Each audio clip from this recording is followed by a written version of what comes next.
जोर से जय बोलेंगे। जय बोलने के पहले एक चीज में खास करके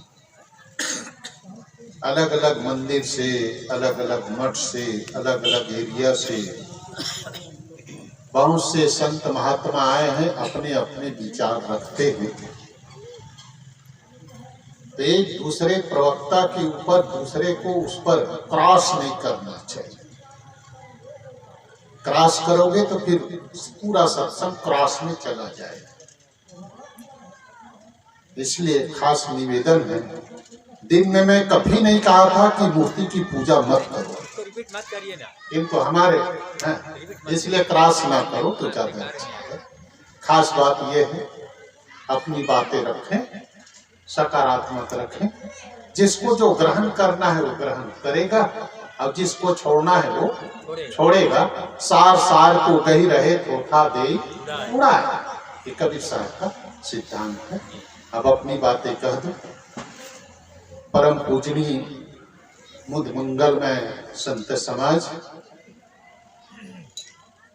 श्रद्धामती देवियों, भक्तिमती माताओं, सत्संग में उपस्थित भाइयों, बच्चों, कबीर साहब के पास एक जिज्ञासु आया और पूछा। मैं पहले ही दिन कह दिया था पहली मीटिंग में, अपनी बातें नहीं करूंगा, कबीर साहब की ही बात रखूंगा। वो पूछता क्या है, गुरुदेव जीवन बर्बाद कब होता है? देखिए, हमारे आपकी बातें चर्चा हुई है और कबीर साहब के बारे में आप लोगों को पता है कि कबीर साहब कागज कलम लेकर के कहीं अंधेरे कोठरी में लिखे नहीं है, समाज के बीच में बोले और जो बोला गया है उसी को संपादन किया गया है। कबीर साहब खुदे कहते हैं, दोहरा कभी कहीं कबीर प्रतिदिन समय जो देख। मैं प्रतिदिन समय देखता हूं, जो घटना देखता हूं उसी को मैं बोल देता हूं। तो कभी लिखे नहीं, पूरा बीजक लिखा नहीं गया है, बोला गया है। कहीं कबीर पुकार के, शायद पुकार करके बोले। जितने भी वाणी हैं, चाहे बीजक के छोड़ साखी ग्रंथ है, शब्द ग्रंथ है, सब बोला गया है कबीर साहब के पास। अब बोलना किसके बीच में होता है? पब्लिक के बीच में होता है।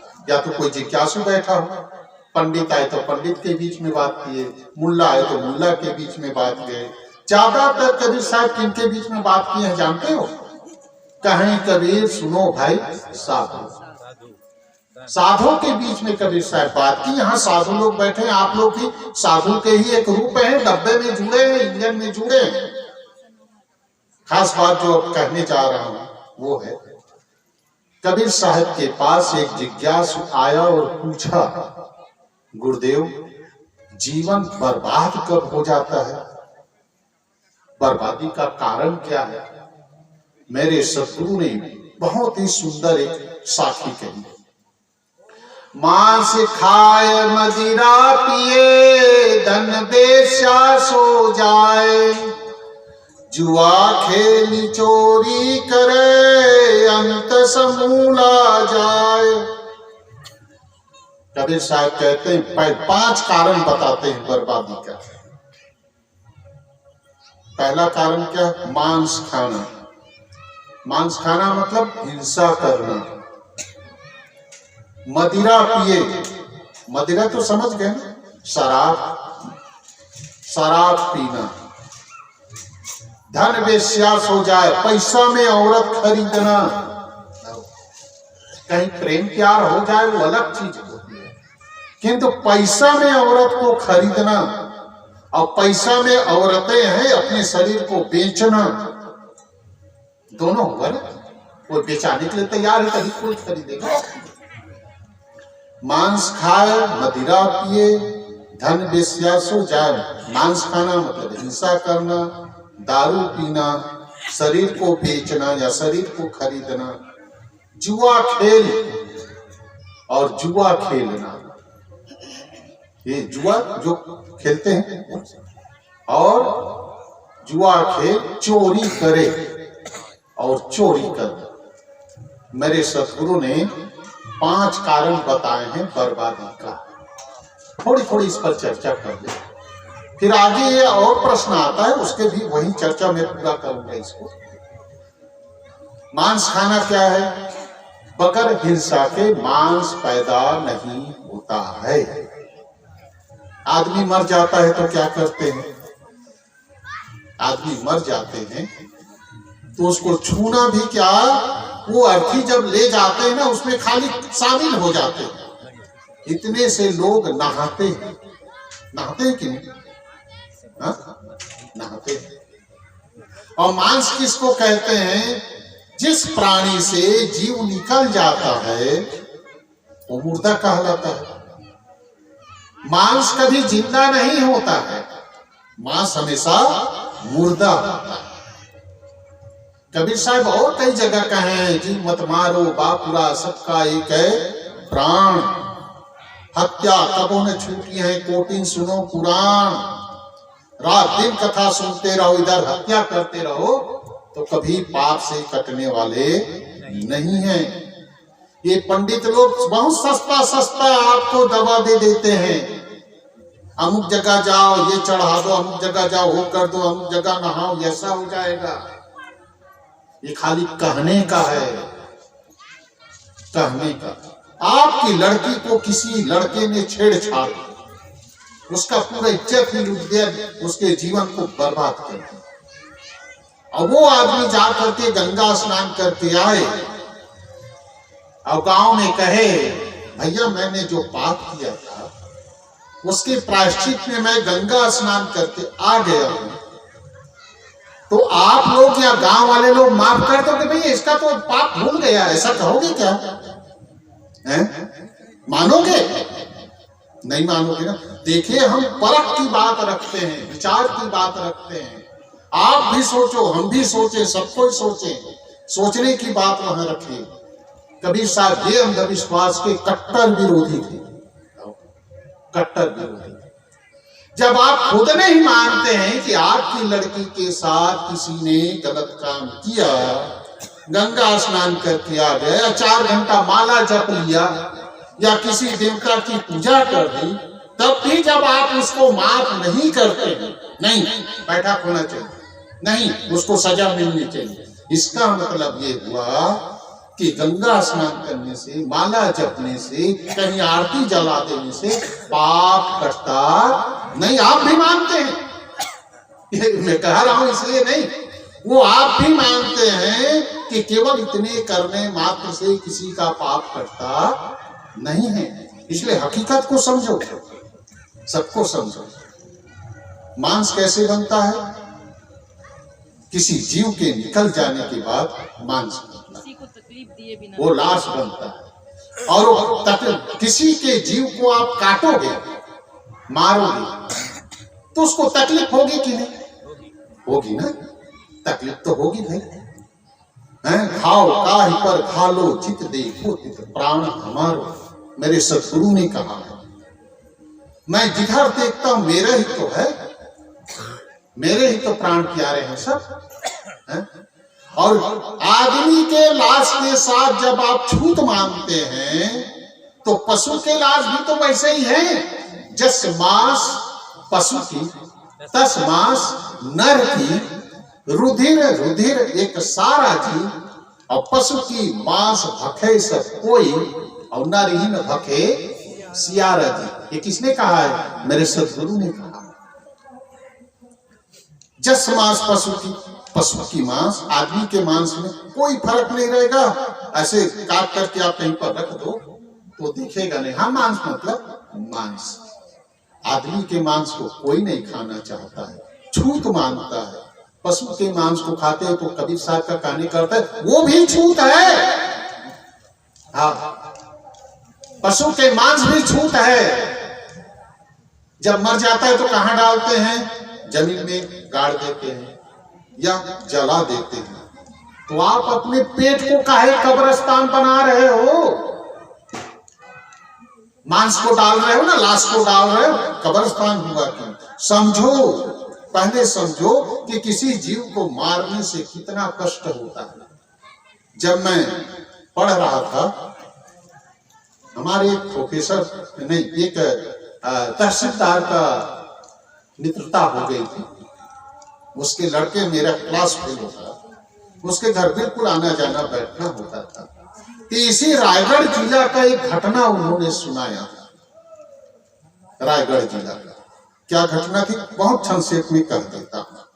ये मांस खाने से कितना अंतर पड़ता है। एक ऐसा परिवार था, 3 बच्चे थे उसके, एक 6 महीने का, एक 2.5 साल का और एक 4-5 साल का। एक दिन क्या हुआ, जो वो आदमी था वो नौकरी चले गए। यही ठंडी का समय था, ठंडी का समय। वो जो माँ थी, 3 साल का लड़का, 2.5-3 साल का लड़का और 5 साल के लड़के को नहला करके जाओ ऊपर छत पर, दूसरे मंजिल पे धूप में रहो। और 6 महीने के बच्चे को इतना बड़ा टब था, उसमें थोड़ा गुनगुना पानी करके उसको नहला रही थी। घटना क्या हुई कि ऊपर का जो 2.5 साल का लड़का था चिल्लाने चल लगा, माँ माँ। तो अरे मत लड़ो रे, ऐसा करके चिल्ला दे। उसके बाद फिर वो चिल्लाए, तो आखिर में चिल्ला माँ करके। ये जो माँ है जो 6 महीने के बच्चे को टब में नहला रही थी, वो घबराई और दौड़ करके ऊपर जाती। ऊपर जाता ही है तो क्या देखती है, जो 2.5 साल का लड़का था उसका गला काट के अलग कर दिया। और 5 साल का लड़का देखा कि माँ आ रही करके घबरा करके वो छत से नीचे कूद जाता। वो तो माँ वहीं देख करके बेहोश हो गई। और जो छत से नीचे कूदा वो छोटा लड़का, तो गली वाले लोग देखे, अरे तो ये लड़का गिर गया, अरे क्या चिल्लाते हुए घर में घुसा। घर में घुसा तो क्या होता है, वो 6 महीने का जो बच्चा था जिसको टब में नहला रही थी, वो भाई पानी में डूब के मर गया। 5 मिनट के अंदर 3 लाश बन गई। लोगों ने आकर के देखा, माँ को जगाया, पानी वानी छीटा, सब आप तहस नहस हो गए ना परिवार। जब इसका इन्वेस्टिगेशन हुआ, पुलिस रिपोर्ट हुआ, और जब इसका पता चला तब इसका कारण क्या था, खास वो मैं बता नहीं जाता। इसका कारण ये था कि 2 दिन पहले वहां मुर्गी लाए थे। क्या लाए थे? मुर्गी। ज्यादातर आप देखे होंगे, ये जो गाय बैल और क्या नाम भेड़ा बकरा, इसका मांस तो लोग कसाई के यहाँ ले आते हैं। अब मुर्गी को ज्यादातर हम देखे हैं भाई साइकिल में लटका करके ले जाते हैं। घर में आकर के मुर्गी को जब काटने लगा तो तड़फेगी बेचारी। जब तड़फेगी तो उसके माँ बाप ने छोटे बच्चे को कहे ताली लगाओ, ताली लगाओ, ताली लगाओ। संस्कार ये बैठ गया छोटे बच्चों में कि किसी के गले में छुरी लगाने से बड़ा मजा आता है, इंजॉय होता है, वो इंजॉय करने लगा। वो मुर्गी यदि मांस नहीं खाते, मुर्गी नहीं लाते, तो 3 लाश नहीं होता बच्चे। ये तो घटना, एक घटना है। खास बात ये कवि साहब के, बर्बादी का कारण क्या है? मांस मत खाओ, किसी जीव की हत्या मत करो, किसी प्राणी की हत्या मत करो। खाने पीने का बहुत सुंदर हमारे लिए जगह है, अन्न खाइए और सब खाइए। सब्जी के मंडी में जाइए, मांस के मंडी में जाइए। सब्जी के मंडी में कितना तरोताजा, कहीं पर होटल में देखे हो प्योर वेजिटेरियन लिखा रहा, प्योर शाकाहारी लिखा रहा। प्योर शाकाहारी मतलब शाकाहारी प्योर होता है, शुद्ध। प्योर मतलब होता है शुद्ध, पवित्र। और किसी मांस के यहाँ, कसाई के यहाँ देखे हो प्योर मांसाहारी, ऐसा कहीं लिखा है? वो प्योर होता ही नहीं है, शुद्ध होता ही नहीं है। अशुद्ध मत खाओ। आगे और चर्चा करेंगे, इसको यहीं पर मैं पूरा करता हूँ। खास बात यह है, किसी प्राणी की हत्या मत करो। कई लोग तो अपना मान लेते हमारा पेशा है, हमारा पेशा है, ऐसा मान लेते हैं। उसकी भी एक घटना सुना दूं, जहां से मैं आया हूं कल। इधर सकरी गांव है, भैंसा सकरी। वहां आज से हमारे गुरुदेव जी का सन 82 में बहुत बड़ा प्रोग्राम हुआ, सदगुरु अभ्यास साहिब का। गांव वाले लोग पूरा मिलकर के किए थे, किंतु इतनी भीड़ हुई कि 3 दिन, 1 हफ्ते का प्रोग्राम था, 3 दिन में पूरा खलास हो गया जितना अनाज पानी इकट्ठा किए। तो वहां एक आदमी बैठा था, उसका नाम था विशंभाराम। अब वो उसके पहले हमारे एक और वहां एक संत आए थे, तो वो था ये जीवर कास्ट का नहीं होता है जो मछली मारते हैं, जीवर जिसको कहते हैं, उस कास्ट का था। वो अपना मछली मारना अपना पेशा मान लिया। तो हमारे एक महात्मा, जैसे आज मैं कह रहा हूं कि मांस मत खाओ भैया, वैसे ऐसे चौरा में बैठ के सूर रहा था, मछली मार के ही पकड़ के ही आया था, और वहीं पर ही वो कसम खाता है। देखिए, कभी कई बार आदमी को फीलिंग होता है, किसी चीज की अनुभव होता है कि सचमुच में कर रहा हूं वो गलत है। उनको लगा कि सचमुच में अब आदमी के जीवन में ये पाप नहीं करूंगा, कसम खाता है। और वो क्या है, मछली का धंधा छोड़ के क्या करता है, साग भाजी बेचने लगता है।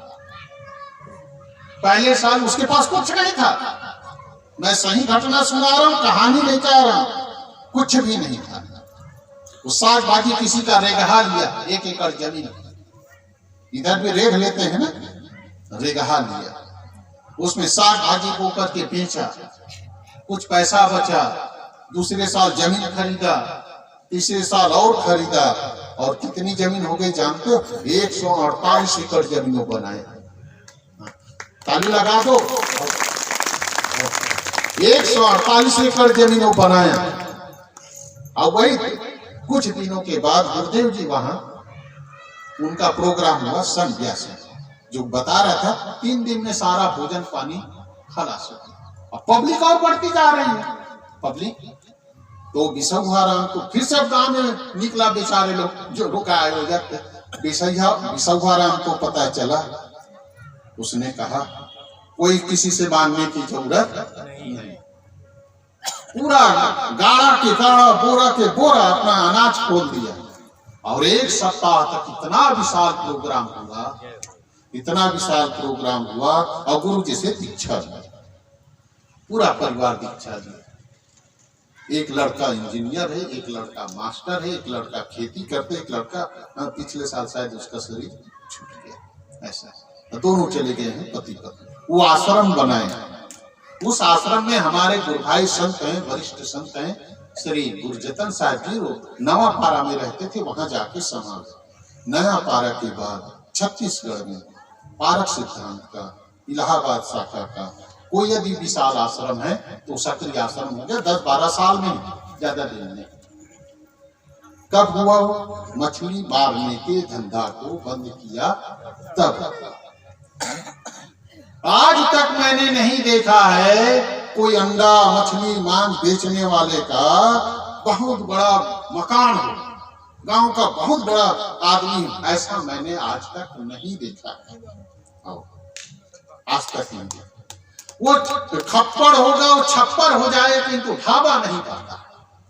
किंतु जो सचमुच, देखिए प्राणी भी आपको शराब देता है, जो घबरा रहा है बेचारा, शराब बिल्कुल भयभीत जीव है, घबरा रहा है, उसको मार करके आप खाओगे, कैसे आपके दिल भरेगा भैया?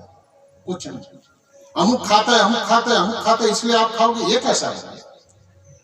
अमुक बहुत गलत धंधा करता है तो आप भी गलत धंधा करने लग जाओगे क्या? अरे इंसान बने यार, दिलवाल मरो दिलवान। तेरा खुदा कहीं बाहर नहीं, अंदर में बैठा हुआ है, दिल में बैठा हुआ है। और ये कब नहीं करोगे? बर्बादी का मैं नहीं कह रहा हूं, मेरे सदगुरु ने कहा है, पहला कारण है बर्बादी का किसी जीव को मारना। दूसरा कारण, मांस खाए, मदिरा पिए, मदिरा पीना।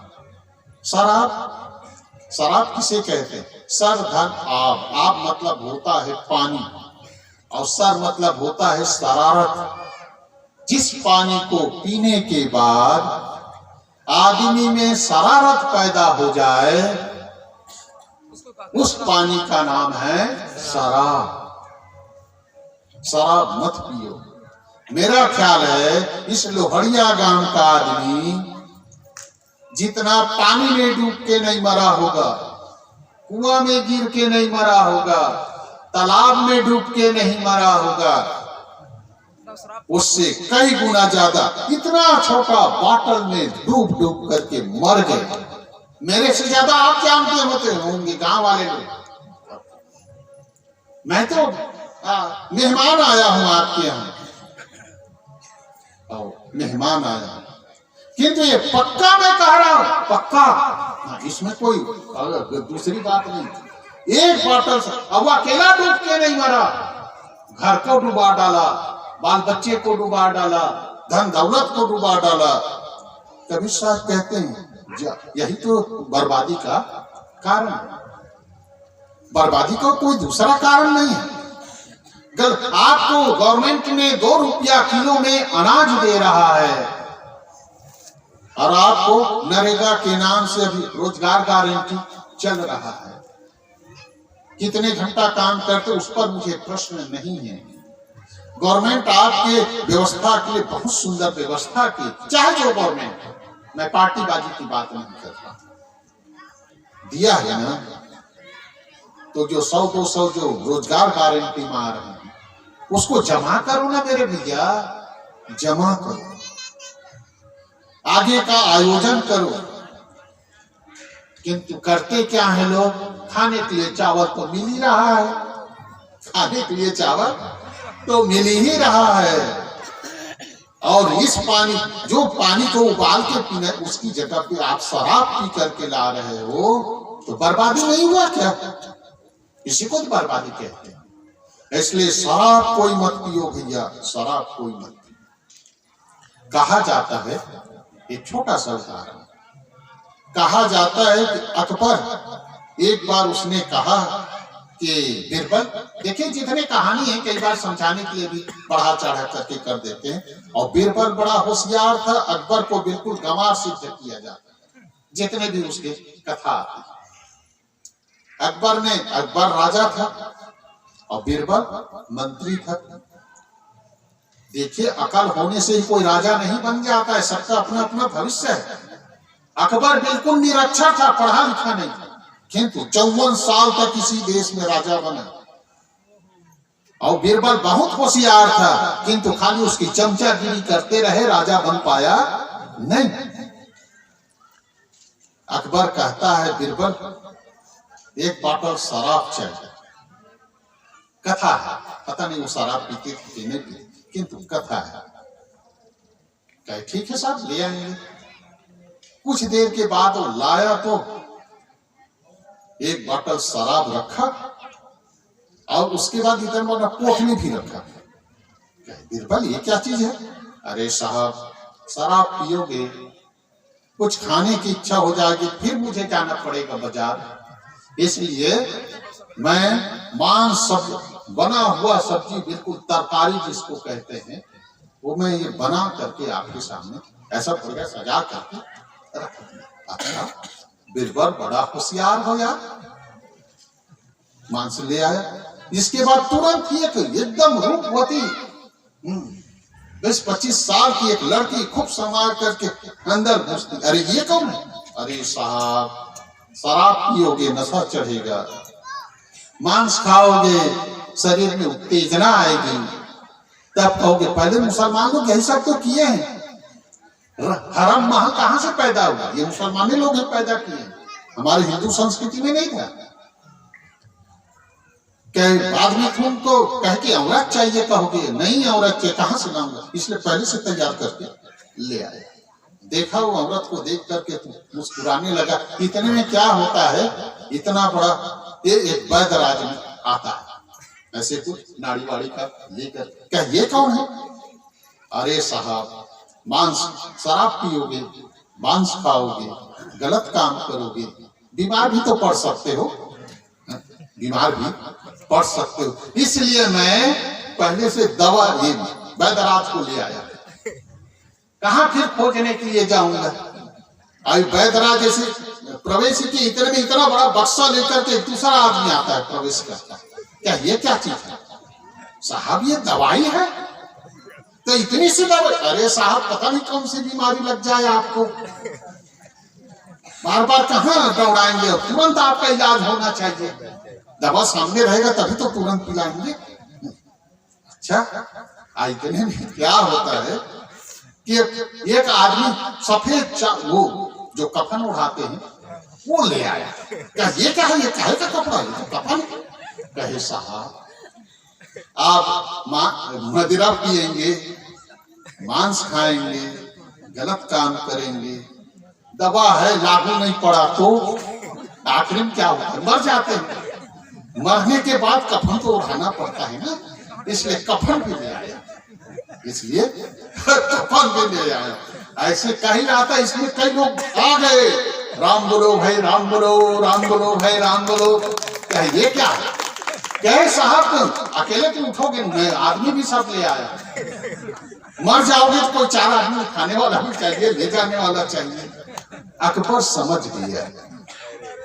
बीरबल बहुत पहले तुम मुझे समझाते थे कि शराब मत पिए, आज जो तुम्हारे समझाने का ढंग है कि शराब से हम मौत तक जा सकते। कहां तक? मौत तक। अकबर तो समझ गया। आप लोग कब समझोगे मेरे भाई? आप लोग इस सत्संग में यही तो बताई जाती है, यही बताई जाती है। खाली भजन गा के मनोरंजन वाली चीज नहीं, यही बताई जाती है। साहब कहते हैं क्या क्या बताया?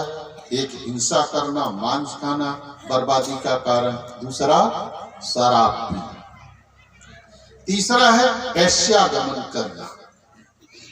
वेश्याएं आजकल वेश्यावाड़ा कहां से चालू? मैं पहले बता दिया। ये कहां से चालू हुआ? ये मुसलमानों के राज से चालू, क्योंकि वहां 7 जन्म की शादी नहीं होती है, वहां कॉन्ट्रैक्ट होता है। आप रखो, तलाक तलाक कर दो, फिर दूसरा ले आओ, फिर तीसरा ले आओ, लगाते रहो लाइन। पैसा के बल पे दोनों के लिए है। कोई आदमी वेश्या को यदि पता चल जाए ये वेश्यागिरी करती है तो क्या समाज में उसको सम्मान मिलता है? नहीं। या कोई पुरुष ऐसा हो, बड़ा आदमी हो, फिर भी यदि उसको, आपको, गांव वालों को पता चले, सबको पता चले कि ये आदमी तो बड़ा चरित्र लंपट है, वेश्यागिरी करता है, तो क्या आप उसको समाज में सम्मान देंगे? ये बर्बादी का, इसमें बहुत निकम का समझ गए ना, इसका भाव तो समझ गए। और जुआ खेले, तीसरी बात, जुआ खेले। जुआ कई लोग ताश खेलते खेलते सब, कोई आदमी जुआ खेल खेल करके महल बनाया है, अभी तक सुने हो? जुआ खेल खेल करके आदमी बिल्कुल कंगाल हो गया है, करोड़पति आदमी रोड़पति हो गया है, किंतु कोई रोड़पति को मैंने करोड़पति देखा नहीं। काहे के लिए जुआ खेलते हो भाई? अब ये जुआ भी ऐसा व्यसन है जैसे शराब का व्यसन लग जाता है। शराब पीने वाले भाई को पूछा था, भैया कितना मीठा लगता है ये? क्या मीठा मीठा नहीं होता है साहब, बहुत विचित्र हो। कई बार आप पिक्चर में देखोगे जो शराब पीता है एकदम मुंह वगैरह चपेट करके पीता है। मतलब अच्छी चीज खाओ तो खुशी खुशी चेहरा दिखता है ना, बढ़िया से खाने से उसके चेहरा देख के पता चल जाता है इसमें स्वाद बहुत सुंदर है। अब शराब पीने वाले का देखे हो कैसे कैसा चेहरा बनता है, मतलब उसमें स्वाद नहीं, उसमें स्वाद नहीं। ऐसे जो ये क्या कर, जुआ खेले, जुआ मत खेलो भैया। शराब पी करके, जुआ खेल करके जो आदमी जितना बर्बाद होता है, बड़े बड़े लोग बर्बाद हो गए। जो महाभारत देखिए, महाभारत में जो कथा आती है, जिनको धर्मराज कहा जाता है, धर्मराज हमको अच्छा नहीं लगता है जुआड़ी आदमी के लिए धर्मराज शब्द का प्रयोग करना, फिर भी है, नामे धर्मराज है तो क्या करो। युधिष्ठिर अपने को हारा, भाइयों को हारा, स्त्री को दांव पे रखे, छी छी छी। वह आदमी कितना बर्बाद हुआ आप लोग जानते। देखिए हमारे यहाँ दो महाकाव्य, एक महाभारत है और एक रामायण। रामायण में भी 14 साल के लिए भगवान राम का वनवास होता है, यही तो कथा है ना। और वनवास नहीं होता तो रामायण बनती थी। किंतु आज भी रामायण के कथा कहने वाला, कथा सुनने वाला सबके आंखों में आंसू आता है क्या? मैं खुद रामायण सीरियल देखा हूँ लाइन से। कलकत्ता में उस समय गुरुजी के साथ गया था तो लाइन से वो रिकॉर्ड करके रखा था। मैं और हमारे यहाँ देवेंद्र साहेब हैं, हम दोनों साहब की सेवा में गए थे। दोनों रामायण देख रहे हैं, वो राम मनाने जाते हैं ना, हम देख भी रहे हैं, हमारे आंसू ऐसे बह भी रहा। मैं खुद अपना फीलिंग में बता रहा हूं। रामायण की कथा सुन करके कथा कहने वाला भी, सुनने वाला भी, सबके अंदर में आंसू आते हैं। और 13 साल का वनवास महाभारत में सुनते हैं ना, किसी का आंखों में आंसू आता है? बल्कि गाली देते होंगे, मत साला जुआ खेलते, जुआ खेलोगे तो यही तो भोगोगे, यही तो भोगोगे। जुआ मत खेलो, मनोरंजन वो नहीं है। खेलना है तो क्रिकेट खेलो, वॉलीबॉल खेलो, बहुत है भाई खेल के। हाँ, खेल का तो आज का तो गवर्नमेंट तो इतना, जुआ खेलने के लिए गवर्नमेंट कोई ऐसा स्कीम नहीं निकाला कि इसमें इतना जुआ खेलेंगे तो ये होगा। किंतु और दूसरे खेल है, उसको खेलो और खेल करके अपना जीवन सुंदर बनाओ, बच्चों को आदर्श दो, खुद अपने शरीर को बढ़िया बनाओ। और चोरी करे, 5वीं बात, चोरी करना, चोरी मत करो। आजकल तो कहा नहीं जा सकता है कौन चोर है, यही समझ नहीं आता है। गांव की उन्नति के लिए पंच बनाते हैं, सरपंच बनाते हैं, आपकी गली बनाने के लिए गवर्नमेंट पैसा देता है, और उसमें भी सुनते हैं भाई हफ्ता चलता है, टकावारी चलता है। इतना टका वहां चला गया, इतना सब ऊपर से नीचे तक। और उसको कहा दो महा चोर आदमी तो कैसा लगेगा उसको? ठीक है वो आदमी करे तो करे। कई आदमी तो ऐसा है, जा रहे हैं रास्ते में, एक लौकी इतना बड़ा लटका है। क्या लटका है? लौकी। कितने का है? 5 रुपया की 10 रुपये। मन बिगाड़ डालता है, मन बिगाड़ डाला, लौकी को ले आया, खाया तो, किंतु संस्कार बना क्या? संस्कार की वो भयभीत रहेगा, जानना पर और पूछे कहीं काहे सब्जी बना है कि बताना मुश्किल हो जाएगा। जिसके बारे से आप उस लौकी को चुरा करके लाए हो और संजोग से उसको पता भी नहीं है कि आपने चोरी करके लाया है, और पूछ बैठे इसे बातचीत में गली में, आज क्या सब्जी बने रही जी?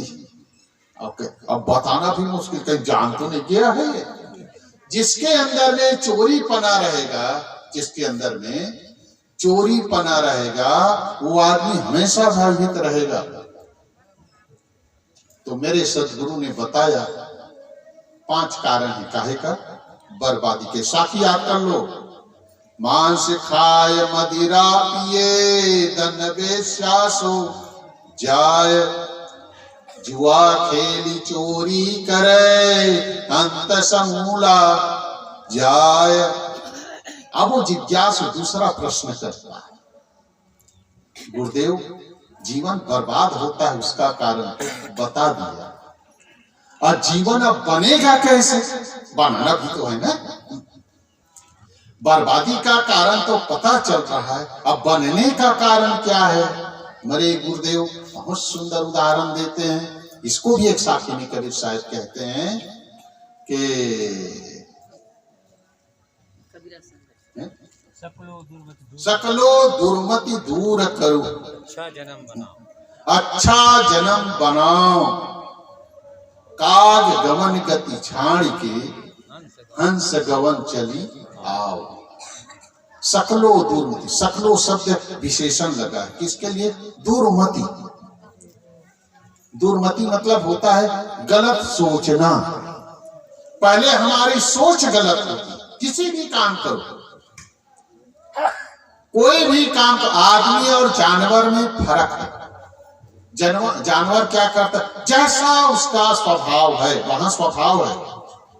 आदमी के पास विचार है, सोच है। यहाँ का कुत्ता हो, चाहे बड़ौदा का कुत्ता हो कि और किसी जगह का कुत्ता हो, उसका स्वभाव क्या है? अपने ही सजाती भाइयों को देख करके भौंकना, उसका स्वभाव। और वैसे भौंकेगा भैया, पता नहीं कौन उसको ट्रेनिंग दे देता। देखो, स्वभाव का कभी ट्रेनिंग होता नहीं है। स्वभाव का ट्रेनिंग मैं दिन में शायद कहा था कि यहाँ का बच्चा हो, चाहे अमेरिका का बच्चा हो, चाहे गुजरात का हो कि दक्षिण का हो, चाहे हमारे बिहारी साहब आए वहां का बच्चा हो, जब रोएगा पहली बार तो कैसे रोएगा? गुजराती में रोएगा कि छत्तीसगढ़ में रोएगा? किसमें रोएगा? अरे वैसे ही रोएगा, उसकी कोई भाषा नहीं। रोना सिखाना नहीं पड़ता है, हंसना सिखाना पड़ता है। बच्चे के सामने थोड़ा मुस्कुराएंगे तो बच्चा भी देख देख करके बाद में वो हंसना सीखता है। जन्मते ही कभी हंसना सीखता नहीं। पहले हंसना कौन सिखाता है? माँ सिखाती। मेरे निरक्षर माँ ने मुझे माँ कहना सिखाया। याद रखे, स्कूल वाले लोग नहीं सिखाए। हाँ। मेरे माँ बाप निरक्षर थे, पढ़े लिखे नहीं थे, किंतु उन्होंने ही मुझे पहले सिखाया, बेटा माँ बोल, माँ बोल, बाप बोल, बाप बोल, पिता बोल, दादा बोल। पहला गुरु कौन? माँ।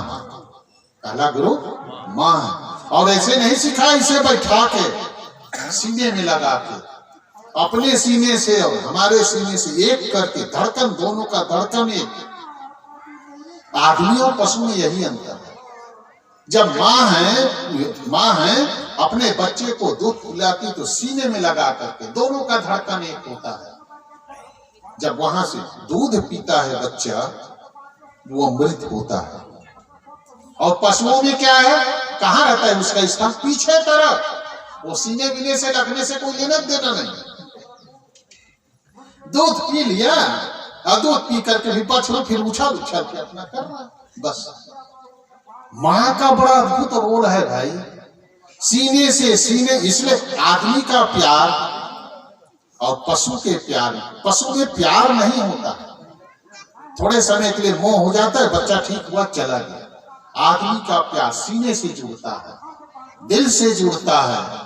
इसलिए किसी के दिल को दुखाना नहीं चाहिए।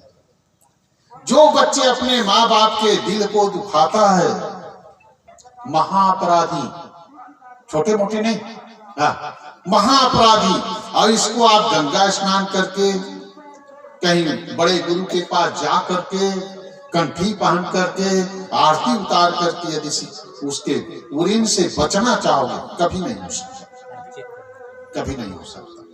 सीने से सीने लगा करके जिसने आपको इतना बड़ा किया, उस दिल वाली माँ को आप आंसू आंसू कर दोगे।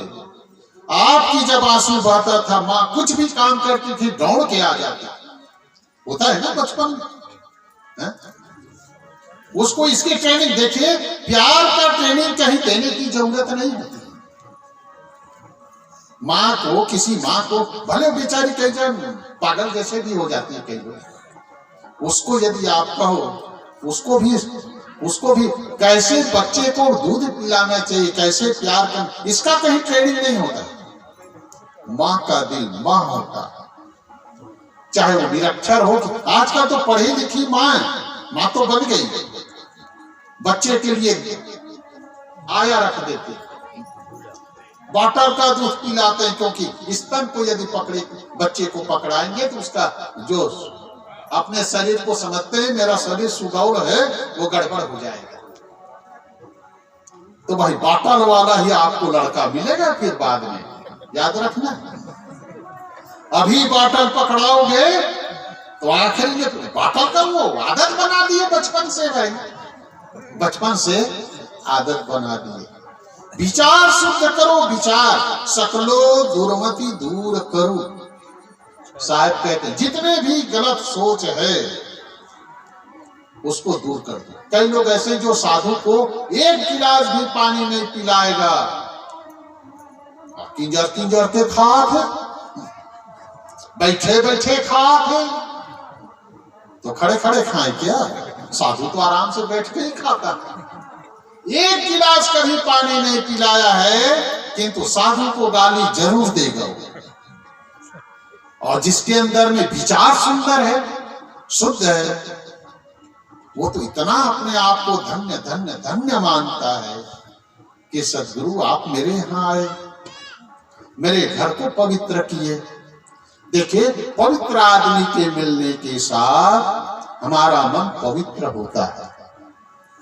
कोई नेता आदमी यहाँ मान लीजिए सोनिया गांधी और राहुल जी आ जाए, तो क्या उसके पूछोगे कैसे है जी, क्या खाए है जी, यही पूछोगे क्या?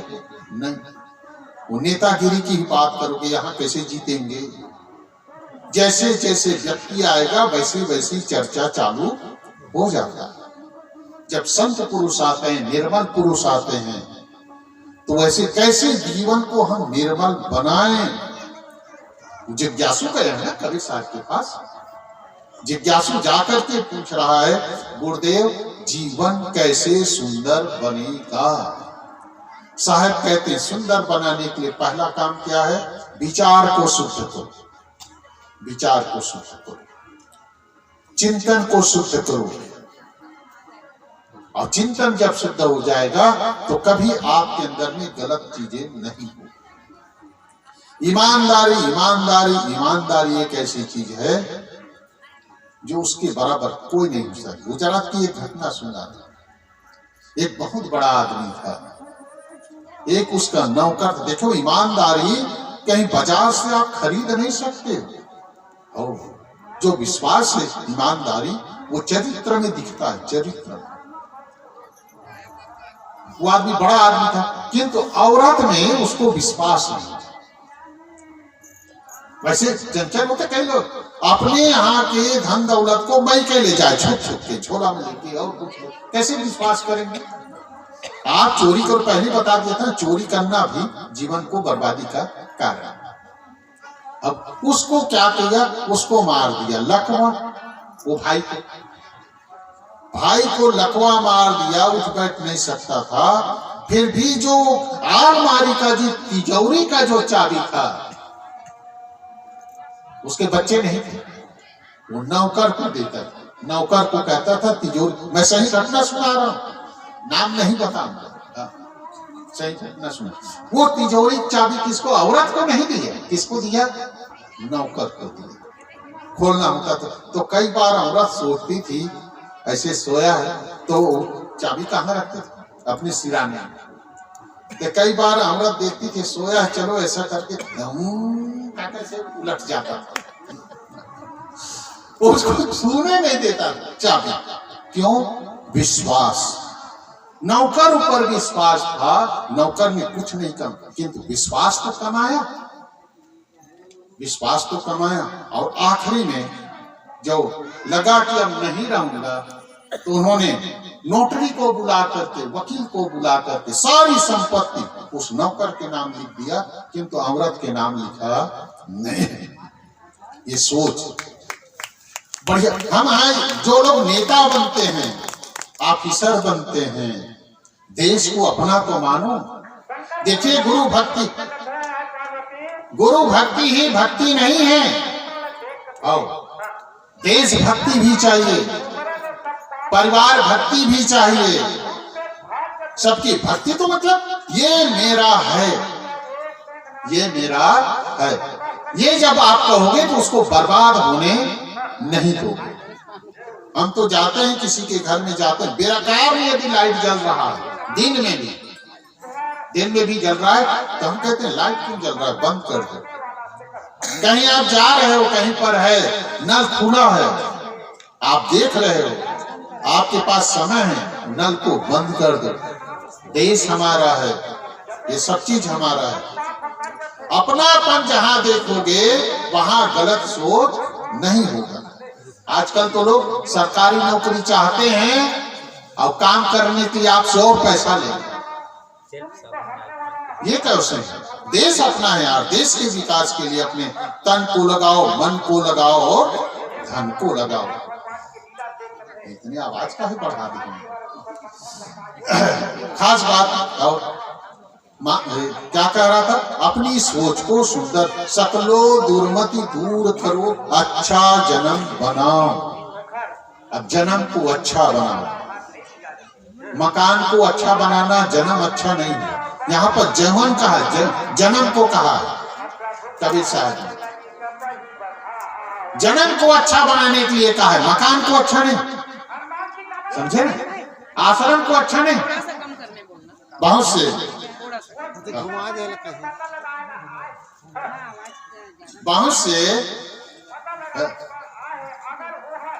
ज्यादा आवाज आ रही है, ये ढंग सही नहीं है। यही तो विचार के अंतर, यही विचार का अंतर। जब विचार दूसरा हो जाता है यही सब तो गड़बड़ करता है। ऐसा काम करो।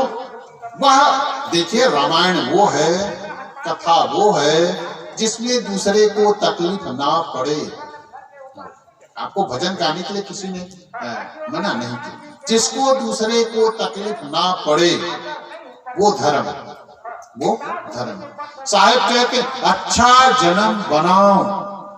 जन्म को अच्छा बनाना है। मकान अच्छा हो चाहे ना हो। मैं तो इन बच्चों को, ये जो उपकार है, दिव्या है, आज से 2-4 साल पहले मिली थी, तो दिव्या का नाम क्या रखा था? पिट्टू। तो लोग मुझे कहे कि साहब आप नाम चेंज कर दें। तो एक जगह ऐसे प्रसंग था तो वहां उसका नाम चेंज किया गया, ऐसी सभा में। तब से उसका नाम दिव्या हुआ। क्या उसको आप इतना सुंदर, कितना बड़ा मकान है, देखें, झोपड़ी है, क्या उससे उसकी प्रशंसा है? नहीं। किससे? दिल बढ़िया है, दिल बड़ा सुंदर है। दिल की सुंदरता से आदमी सुंदर बनता है। दिन में भी मैं कहा था, कोई आदमी मर जाए तो बड़ा खूबसूरत था और मर गया, ऐसा कहते हैं क्या? बड़ा अच्छा आदमी नहीं। उसके अंदर में करुणा थी, उसके अंदर में सेवा थी, उसके अंदर में साधना थी, वहां से आदमी बड़ा बना। किसी आदमी को अच्छा कब कहते हैं? जब वो अच्छा काम करता है। इसका मतलब जीवन कैसे बनता है? बढ़िया काम करने से जीवन बनेगा। घटिया काम करने से जीवन घटता है।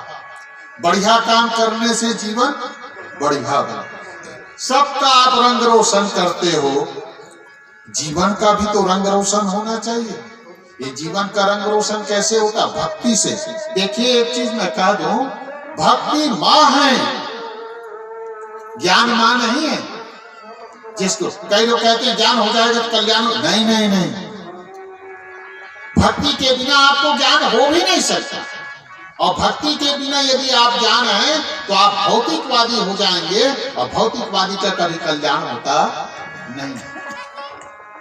अब कहीं लोग भक्ति पकड़े रहोगे, दूसरी चीज ज्ञान नहीं करोगे तो अंधविश्वासी बन जाओ। दोनों की जरूरत है। भक्ति माँ है। मेरे सदगुरु ने कहा है, संतो भक्ति सतो गुर आनी, नारी एक पुरुष दुजाया, बूझो पंडित ज्ञानी। ए पंडितों ज्ञानी बूझो, क्या है? भक्ति के 2 लड़के हैं। वो क्या है जानते हो? ज्ञान और वैराग। ज्ञान वैराग से भक्ति नहीं आती, भक्ति से ज्ञान वैराग आता। हाँ, किंतु भक्ति किसकी करनी चाहिए? सदगुरु ने कहा कि जिंदा जो सदगुरु है, सदगुरु हमारे कबीर पंथ की खास विशेषता है जीवता की पूजा करना, प्रतीक की नहीं। जिंदा की पूजा करो। संत सदगुरु जिंदा की पूजा करो। सोचो, अपने दिल में सोचो, आपको डॉक्टर जिंदा चाहिए, डॉक्टर भी जिंदा चाहिए, मास्टर जिंदा चाहिए। फोटो के सामने कोई शिष्य नहीं बनता। जिंदा मास्टर चाहिए, जिंदा डॉक्टर चाहिए, जिंदा पत्नी चाहिए, जिंदा बच्चा चाहिए, जिंदा माँ बाप चाहिए, दुनिया की जितनी चीजें सब जिंदा चाहिए। तो कबीर साहब कहते हैं जिंदा गुरु भी चाहिए, जिंदा सदगुरु चाहिए। जिंदा की पूजा करना ये कबीर पंथ का खास विशेषता है। जिंदा की पूजा करो, जिंदा को दुख न दो, जिंदा की सेवा करो। अल्लाह राम जियो तेरी नाई। कबीर साहब कहते अल्लाह और राम भी तेरे जैसे जीव ही थे, जीव से अलग नहीं था। अपने घर से मैं नहीं कह रहा हूं, बिजट की बात कर। अल्लाह राम जियो तेरी नाई। अल्लाह और राम भी तेरी नाई मतलब तेरे ही जैसे, वो भी जीव ही थे, चेतन ही थे, जिन पर मेहर, इसलिए जीवों के ऊपर मेहर करो, कृपा करो। हो तुम साईं, तुम ही दुनिया के साईं हो, कोई दूसरा साईं नहीं है। साहब कहते जीवन को अच्छा बनाना कब होता है? जब किसी की सेवा करो। 3 मिनट बाकी है, पूरा करता हूं। जब किसी की सेवा करोगे और किसी को मारोगे तो क्या होगा? गाली देगा। किसी की सेवा करोगे, सहायता करोगे तो आपका बड़े। देखिए इतना बड़ा आयोजन हुआ।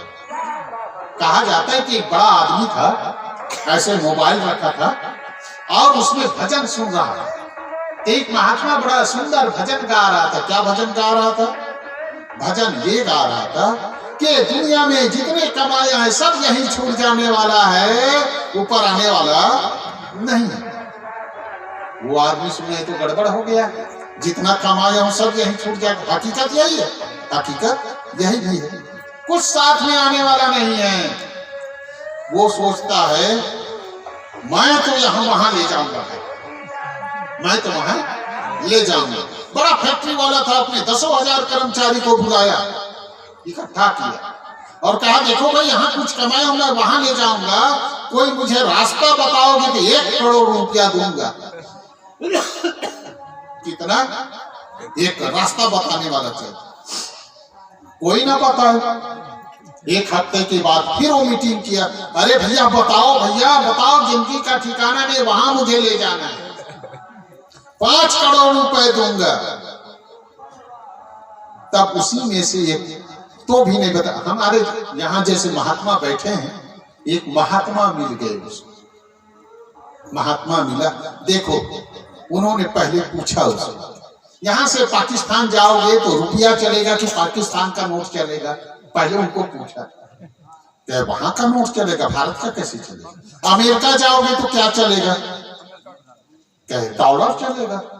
और कहीं फ्रांस जाओगे तो वहां का क्या चलेगा? वहां का नोट चलेगा। तो पहले एक्सचेंज कराना पड़ता है, पहले नोट को एक्सचेंज कराना पड़ेगा। एक्सचेंज कैसे होगा? यहाँ जितना अच्छा आपके पास धन दौलत है ना, उसको शुभ काम में लगा दो, एक्सचेंज हो जाएगा, वहां जाएगा जरूर। ये जो लोग पंडाल बनाए, मैंने उनको बहुत बहुत आशीर्वाद और शुभकामना देता हूं। जिन्होंने 2 रुपया से लेकर के 1000, 5000, 10,000 दिया होगा इस शुभ काम में, वहां की तैयारी है, वहां की तैयारी। यहाँ की नहीं, यहाँ तो खा पी रहे हैं भैया, यहाँ तो बढ़िया से खा पी रहे हैं, बढ़िया। वहां की तैयारी, वो वहां की तैयारी कब होगा? बढ़िया काम में यहाँ जो कुछ भी इकट्ठा किए हो उसको लगा लेना, यही वहां की तैयारी। एक्सचेंज करो।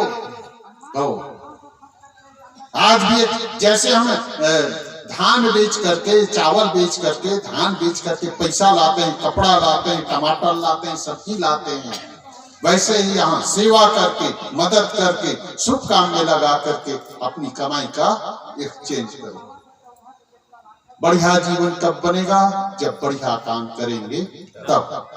मकान को संवारोगे, मकान बढ़िया बना। गाड़ी को संवारोगे, गाड़ी बढ़िया बना। एक कपड़े को बढ़िया 1000 रुपया मीटर के लेंगे तो कपड़ा बढ़िया हुआ आपका, पहरन बढ़िया हुआ आपका। और कोई जो भी चीज, मोबाइल है लाख रुपया के लिए तो मोबाइल बढ़िया हुआ, जीवन बढ़िया हुआ नहीं। जीवन कब बढ़िया बनेगा? बढ़िया सोच हो और बढ़िया कर्म। वो कब बनेगा? जब साधु गुरु संतों के साथ में आएंगे। काग गमन गति छाड़ के हंस गमन चली आ, कौवे का आचरण उसको छोड़ दो और हंस के आश्रम में चलोगे तो जीवन बढ़िया हो जाएगा। समय पूरा हो गया, इसलिए अपनी वाणी को यहीं पर विराम देता हूं। और आप लोग इतने ध्यान से सुना, जितने लोग भी बैठे हैं, देखिए बहुत भीड़ भी हो जाती, एक चीज में कह, बहुत भीड़ भी हो जाती है। और हमारे महात्मा ने कथा कहा क्या, इस कान से गया और उस कान से निकल गया, वो नहीं। यहाँ ऐसी भीड़ लगी है, 1000 वाला नहीं, 10,000 वाला भी नहीं। यहाँ कौन है? वो लाख वाला जो कहा ना, ऐसे चुन चुन करके यहाँ मूर्ति बैठी है, लाख वाले मूर्ति बैठे हैं। वो सब के सब बहुत सुंदर विचार आपने मुझे कहने के लिए, जब आप लोग बहुत ध्यान से सुनते हैं तो कहने में भी बड़ा, उसी तरह से सदगुरु की ऐसी दया है, उसी तरह से बातें निकलती है। आप लोग ध्यान से सुना, खूब खूब आप लोगों को शुभकामना है, आशीर्वाद है। जीवन रहा तो कल फिर से मुलाकात होगी। बोलो सदगुरु देव की जय। अरे जोर से बोलो ना यार, बहनों को भी कहता हूँ, बोलिए सदगुरु कबीर साहेब की, संत समाज की, भक्त समाज की, इस ज्ञान यज्ञ की, ज्ञान कराने वालों की, ज्ञान में उपस्थित होने वालों की, बोलिए सदगुरु देव की जय। साहेब बंदगी साहेब।